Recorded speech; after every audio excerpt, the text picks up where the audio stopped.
Hi, now let's look at the three basic types of cloud computing that are available. First, let us look at what is public.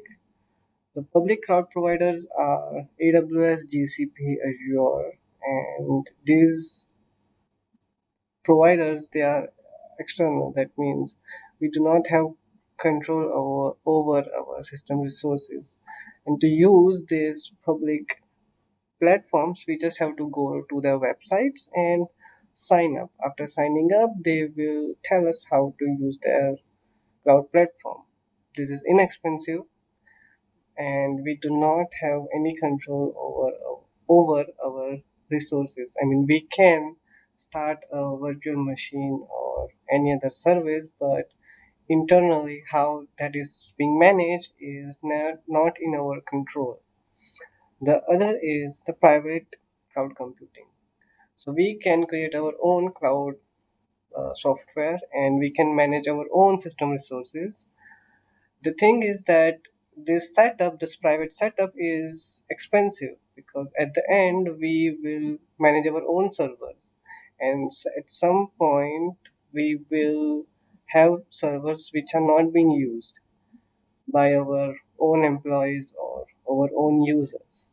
So setting up a private cloud is expensive, but we it is more secure compared to the public because we have complete control over every system resource, over every hard drive, over every data. Whereas in public, the AWS, GCP, they have control over our data. I mean, they are secure, but not as secure as private.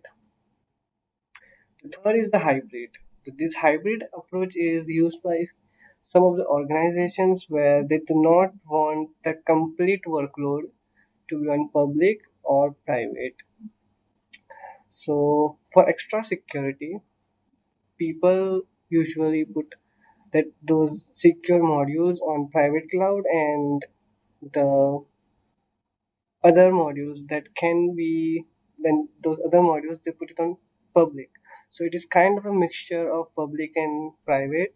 So by an example, if you have a payment processing module, you put it on a private cloud because it is very important to you and it is very much delicate and should have good security, so you put it on a private cloud managed by you. But for the UI front end, you put it on the public cloud because it is not as important to you as the payment security. So that is why you carefully curate your workload over public and private. That approach is called as hybrid. If you have more doubts on any of these, write it down in the comment and I will respond to you as soon as possible. Thank you and have a nice day.